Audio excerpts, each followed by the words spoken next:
Real Madrid is seen as the team of the dictatorship to a lot of people in Barcelona still, the team of Francos. And so Barcelona then became the team of the underdog, the team of freedom, the team of liberty, and all those things like that. So that was a really interesting story about Barcelona's past that I had no idea. And it played a huge role in how I interpreted what I saw at the game and how I know how this passion came about. It was a Champions League game, and Barcelona needed to do basically something impossible in order to move on to the next round. They had dug themselves into a deep hole in the game that was in Paris, and they needed to climb out of it. And so coming into the game, though, you wouldn't be able to tell that. Everyone was just happy to be there and happy to be witnessing that game. They were ready to cheer on Barcelona because I feel like they believed that Barcelona could do that. There were things I saw leading up to that game, in the game, and after the game that I don't know if I would ever see in America. You know, you get close to it when the Cubs win their first World Series in 100 or so years. It's not there, though. The amount of passion felt in that stadium and outside of that stadium is by far the most passion I've been around.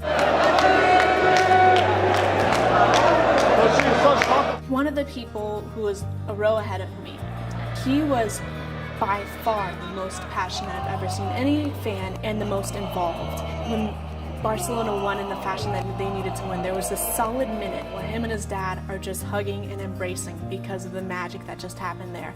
He was the sole embodiment of what I think this meant for that team.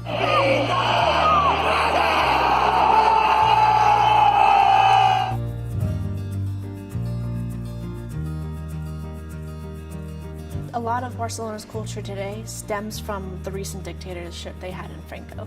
And you can see that in several different aspects, mainly being the amount of unity found in, you know, just the people and the different activities they have. They are very much an inclusive group, and they want everyone who wants to join. And you saw that in many different things. There's also folk dances where you have everyone holding hands and they're all in a circle, and it's more communal than, you know, just a partner dance or a solo dance. It's this idea that we're going to include as many people as possible within this one activity until it becomes, you know, uncontrollable. And then some of my other classmates were more curious about like Sagrada Familia, which is gorgeous. I mean, like, I feel like I haven't talked enough about it because it is a beautiful, beautiful church. It was more of a testament to nature than it was to God. And they argue that it's the same, you know, like, you know, God created nature, and so Gaudi wanted to highlight those elements. But the amount of colors, especially when the sun hit, was gorgeous. It kind of gets overshadowed because of the greatness we saw. But Sagrada Familia was beautiful. The tours we had of, like, you know, bomb shelters from when the Civil War was going on. And so there was a lot more in-depth things that really happened on this trip that tend to get overshadowed by the soccer game. And it's, you know, it's valid for it to get overshadowed because the soccer team, again, means a whole lot to Barcelona, means a whole lot to that community as a whole. But it shouldn't be the only thing that's noted because of, you don't get the depth of what that Civil War was really like from a soccer match. You just can't take any one moment of this for granted.